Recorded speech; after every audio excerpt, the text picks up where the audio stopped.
ವೀಕ್ಷಕರೇ, central institute of Indian language ಭಾರತೀಯ ಭಾಷೆಗಳ ಕೇಂದ್ರ ಸಂಸ್ಥೆ ಈ ಒಂದು ಇಲಾಖೆಯಲ್ಲಿ ಖಾಲಿರುವಂತಹ ಹುದ್ದೆಗಳಿಗೆ ಅರ್ಜಿಯನ್ನು ಕರೆದಿದ್ದಾರೆ.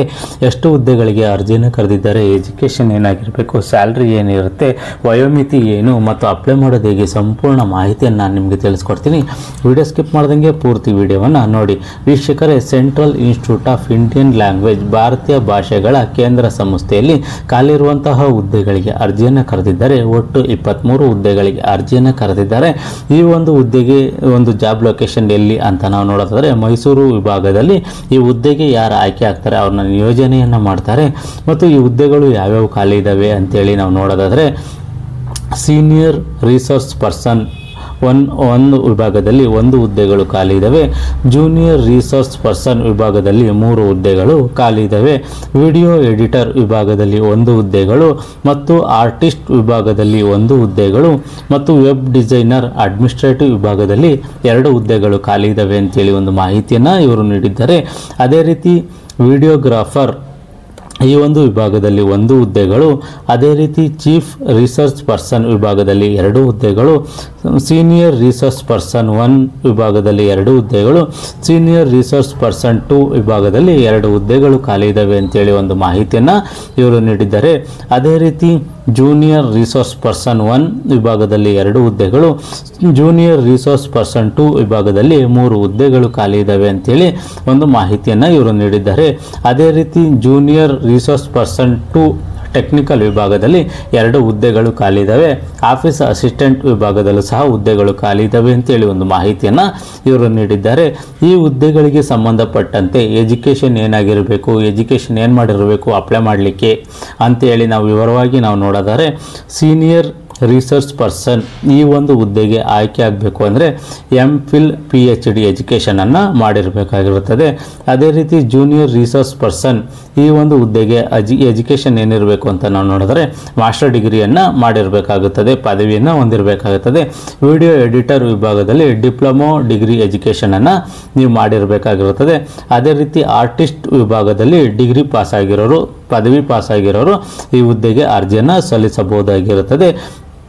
ಅದೇ ರೀತಿ ವೆಬ್ ಡಿಸೈನರ್ ಅಡ್ಮಿನಿಸ್ಟ್ರೇಟಿವ್ ವಿಭಾಗದಲ್ಲಿ ಡಿಪ್ಲೊಮೊ ಡಿಗ್ರಿ ಎಜುಕೇಷನನ್ನು ಮಾಡಿರಬೇಕು. ವಿಡಿಯೋಗ್ರಾಫರ್ ಈ ಒಂದು ವಿಭಾಗದಲ್ಲಿ ಡಿಪ್ಲೊಮೊವನ್ನು ಮಾಡಿರಬೇಕಾಗಿರುತ್ತದೆ.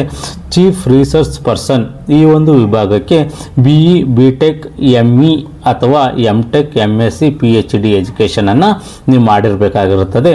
ಸೀನಿಯರ್ ರಿಸೋರ್ಸ್ ಪರ್ಸನ್ 1 ವಿಭಾಗಕ್ಕೂ ಸಹ ಇದೇ ಎಜುಕೇಷನನ್ನು ನೀವು ಮಾಡಿರಬೇಕಾಗುತ್ತದೆ. ಅದೇ ರೀತಿ ಸೀನಿಯರ್ ರಿಸೋರ್ಸ್ ಪರ್ಸನ್ 2 ಈ ಒಂದು ವಿಭಾಗಕ್ಕೆ MA MPhil PhD ಎಜುಕೇಷನನ್ನು ಮಾಡಿರಬೇಕು. ಜೂನಿಯರ್ ರಿಸೋರ್ಸ್ ಪರ್ಸನ್ 1 ವಿಭಾಗದಲ್ಲಿ MA MSc ಎಜುಕೇಷನನ್ನು ನೀವು ಮಾಡಿರಬೇಕಾಗಿರ್ತದೆ. ಅದೇ ರೀತಿ ಜೂನಿಯರ್ ರಿಸೋರ್ಸ್ ಪರ್ಸನ್ 2 ವಿಭಾಗದಲ್ಲಿ MA ಎಜುಕೇಷನನ್ನು ನೀವು ಮಾಡಿರಬೇಕಾಗಿರುತ್ತದೆ. ಅದೇ ರೀತಿ ಜೂನಿಯರ್ ರಿಸೋರ್ಸ್ ಪರ್ಸನ್ 2 ಟೆಕ್ನಿಕಲ್ ವಿಭಾಗದಲ್ಲಿ BE BTech ಮಾಸ್ಟರ್ ಡಿಗ್ರಿ ಎಜುಕೇಷನನ್ನು ನೀವು ಮಾಡಿರಬೇಕಾಗಿರುತ್ತದೆ. ಆಫೀಸ್ ಅಸಿಸ್ಟೆಂಟ್ ಈ ಒಂದು ವಿಭಾಗಕ್ಕೆ ಡಿಗ್ರಿ ಪದವಿಯನ್ನು ನೀವು ಪಾಸ್ ಆಗಿರಬೇಕಾಗಿರುತ್ತದೆ. ಅದೇ ರೀತಿ ಈ ಹುದ್ದೆಗಳಿಗೆ ಸಂಬಂಧಪಟ್ಟಂತೆ ವಯೋಮಿತಿ ಏನು ಅಂತ ನಾವು ನೋಡೋದಾದರೆ ಸೀನಿಯರ್ ರಿಸೋರ್ಸ್ ಪರ್ಸನ್ ಮತ್ತು ಜೂನಿಯರ್ ರಿಸೋರ್ಸ್ ಪರ್ಸನ್ ಈ ಒಂದು ವಿಭಾಗದಲ್ಲಿ 50 ವರ್ಷದೊಳಗಡೆ ಇರೋರು ಈ ಹುದ್ದೆಗೆ ಅರ್ಜಿಯನ್ನು ಸಲ್ಲಿಸಬಹುದು. ಅದೇ ರೀತಿ video editor, artist, web designer, administrative ಮತ್ತು ವಿಡಿಯೋಗ್ರಾಫರ್ ಈ ಒಂದು ಜಾಬ್ಗೆ 40 ವರ್ಷದೊಳಗಡೆ ಇರೋರು ಅರ್ಜಿಯನ್ನು ಸಲ್ಲಿಸಬಹುದಾಗಿರುತ್ತದೆ. ಅದೇ ರೀತಿ ಚೀಫ್ ರಿಸರ್ಚ್ ಪರ್ಸನ್ ಈ ಒಂದು ವಿಭಾಗದಲ್ಲಿ 58 ವರ್ಷದೊಳಗಡೆ ಇರೋರು ಅರ್ಜಿಯನ್ನು ಸಲ್ಲಿಸಬಹುದು. ಅದೇ ರೀತಿ ಸೀನಿಯರ್ ರಿಸೋರ್ಸ್ ಪರ್ಸನ್ 1 ವಿಭಾಗದಲ್ಲಿ 55 ವರ್ಷದೊಳಗಡೆ ಇರೋರು ಅರ್ಜಿಯನ್ನು ಸಲ್ಲಿಸಬಹುದು. ಸೀನಿಯರ್ ರಿಸೋರ್ಸ್ ಪರ್ಸನ್ 2 ಈ ಒಂದು ವಿಭಾಗದಲ್ಲಿ 52 ವರ್ಷದವರೆಗೂ ಅವಕಾಶವನ್ನು ಮಾಡಿಕೊಟ್ಟವ್ರೆ. ಅದೇ ರೀತಿ ಜೂನಿಯರ್ ರಿಸೋರ್ಸ್ ಪರ್ಸನ್ 1 ವಿಭಾಗದಲ್ಲಿ 50 ವರ್ಷದೊಳಗಡೆ ಇರೋರು ಅರ್ಜಿಯನ್ನು ಸಲ್ಲಿಸಬಹುದಾಗಿರುತ್ತದೆ. ಅದೇ ರೀತಿ ಜೂನಿಯರ್ ರಿಸೋರ್ಸ್ ಪರ್ಸನ್ 2 ವಿಭಾಗದಲ್ಲಿ 48 ವರ್ಷದೊಳಗಡೆ ಇರೋರು ಅರ್ಜಿಯನ್ನು ಸಲ್ಲಿಸಬಹುದು. ಅದೇ ರೀತಿ ಜೂನಿಯರ್ ರಿಸೋರ್ಸ್ ಪರ್ಸನ್ 2 ಟೆಕ್ನಿಕಲ್ ವಿಭಾಗದಲ್ಲಿ 45 ವರ್ಷದೊಳಗಡೆ ಇರೋರು ಅರ್ಜಿಯನ್ನು ಸಲ್ಲಿಸಬಹುದು. ಅದೇ ರೀತಿ ಆಫೀಸ್ ಅಸಿಸ್ಟೆಂಟ್ ಈ ಒಂದು ಹುದ್ದೆಗೂ ಸಹ 45 ವರ್ಷದೊಳಗಡೆ ಇರೋರು ಅರ್ಜಿಯನ್ನು ಸಲ್ಲಿಸಬಹುದಾಗಿರುತ್ತದೆ. ಈ ಒಂದು ಹುದ್ದೆಗಳಿಗೆ ಒಂದು ವಯೋಮಿತಿ ಸಡಿಲಿಕೆಯನ್ನು ಸಹ ಇರುತ್ತೆ ಅಂತೇಳಿ ಒಂದು ಮಾಹಿತಿಯನ್ನು ನೀಡಿದ್ದಾರೆ. ಗೌರ್ಮೆಂಟ್ ರೂಲ್ ಪ್ರಕಾರ ಏನು ವಯೋಮಿತಿ ಸಡಿಲಿಕೆ ಇರುತ್ತೋ ನಾವು ಅದ್ರ ಬಗ್ಗೆ ಅದನ್ನು ಕೊಡ್ತೀವಿ ಅಂತೇಳಿ ಒಂದು ಮಾಹಿತಿಯನ್ನು ನೀಡಿದ್ದಾರೆ. ಈ ಹುದ್ದೆಗಳಿಗೆ ಅರ್ಜಿ ಶುಲ್ಕ ಏನಿರುತ್ತೆ, ಅಪ್ಲಿಕೇಶನ್ ಫೀಸ್ ಏನಿರುತ್ತೆ ಅಂತ ನಾವು ನೋಡಿದರೆ ಯಾವುದೇ ರೀತಿಯ ಅರ್ಜಿ ಶುಲ್ಕ ಇರುವುದಿಲ್ಲ. ಫ್ರೀಯಾಗಿ ನೀವು ಹುದ್ದೆಗಳಿಗೆ ಅರ್ಜಿಯನ್ನು ಸಲ್ಲಿಸಬಹುದಾಗಿರುತ್ತದೆ. ಅದೇ ರೀತಿ ಈ ಹುದ್ದೆಗಳಿಗೆ ಸೆಲೆಕ್ಷನ್ ಪ್ರೋಸೆಸ್ ಯಾವ ರೀತಿ ಇರುತ್ತೆ ಅಂತ ನಾವು ನೋಡಿದರೆ ರಿಟರ್ನ್ ಟೆಸ್ಟ್ ಮತ್ತು ಇಂಟರ್ವ್ಯೂ ಮುಖಾಂತರ ಈ ಹುದ್ದೆಗಳಿಗೆ ಆಯ್ಕೆಯನ್ನು ಮಾಡ್ಕೊತಾರೆ. ಅದೇ ರೀತಿ ಈ ಹುದ್ದೆಗಳಿಗೆ ಯಾವ್ಯಾವ ಹುದ್ದೆಗಳಿಗೆ ಎಷ್ಟೆಷ್ಟು ಸ್ಯಾಲರಿ ಇರುತ್ತೆ ಅಂತ ನಾವು ನೋಡಿದರೆ ಸೀನಿಯರ್ ರಿಸರ್ಚ್ ಪರ್ಸನ್ ಈ ಒಂದು ವಿಭಾಗದಲ್ಲಿ 50,203 ರೂಪಾಯಿಗಳ ಒಂದು ವೇತನವನ್ನು ನೀಡ್ತಾರೆ. Junior research person, video editor ಮತ್ತು ಆರ್ಟಿಸ್ಟ್ ಮತ್ತು ವೆಬ್ ಡಿಸೈನರ್ ಅಡ್ಮಿನಿಸ್ಟ್ರೇಟಿವ್ ಈ ಒಂದು ವಿಭಾಗದಲ್ಲಿ 32,713 ರೂಪಾಯಿಗಳ ಒಂದು ವೇತನ ನೀಡ್ತೀವಿ ಅಂತ ಹೇಳಿ ಒಂದು ಮಾಹಿತಿಯನ್ನು ಇವರು ನೀಡಿದ್ದಾರೆ. ಅದೇ ರೀತಿ ವಿಡಿಯೋಗ್ರಾಫರ್ ಈ ಒಂದು ವಿಭಾಗದಲ್ಲಿ 31,818 ರೂಪಾಯಿಗಳ ವೇತನವನ್ನು ಹಾಗೂ ಚೀಫ್ ರಿಸರ್ಚ್ ಪರ್ಸನ್ ಈ ಒಂದು ವಿಭಾಗದಲ್ಲಿ 52,800 ರೂಪಾಯಿಗಳ ವೇತನವನ್ನು ನೀಡ್ತೀವಿ ಅಂತೇಳಿ ಒಂದು ಮಾಹಿತಿಯನ್ನು ಇವರು ನೀಡಿದ್ದಾರೆ. ಸೀನಿಯರ್ ರಿಸರ್ಚ್ ಪರ್ಸನ್ 1 ಈ ಒಂದು ವಿಭಾಗದಲ್ಲಿ 49,293 ರೂಪಾಯಿಗಳ ವೇತನವನ್ನು ಹಾಗೂ ಸೀನಿಯರ್ ರಿಸರ್ಚ್ ಪರ್ಸನ್ 2 ಈ ವಿಭಾಗದಲ್ಲಿ 46,963 ರೂಪಾಯಿಗಳ ವೇತನವನ್ನು ನೀಡ್ತೀವಿ ಅಂತೇಳಿ ಒಂದು ಮಾಹಿತಿಯನ್ನು ನೀಡಿದ್ದಾರೆ. ಅದೇ ರೀತಿ ಜೂನಿಯರ್ ರಿಸರ್ಚ್ ಪರ್ಸನ್ 1 ಈ ಒಂದು ವಿಭಾಗದಲ್ಲಿ 46,236 ರೂಪಾಯಿಗಳ ವೇತನವನ್ನು ನೀಡ್ತಾರೆ.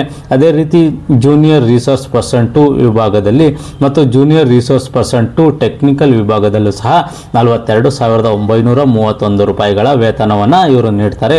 ಅದೇ ರೀತಿ ಆಫೀಸ್ ಅಸಿಸ್ಟೆಂಟ್ ಈ ಒಂದು ವಿಭಾಗದಲ್ಲಿ 24,824 ರೂಪಾಯಿಗಳ ವೇತನ ಇರುತ್ತೆ ಅಂತೇಳಿ ಒಂದು ಮಾಹಿತಿಯನ್ನು ಇವರು ನೀಡಿದ್ದಾರೆ.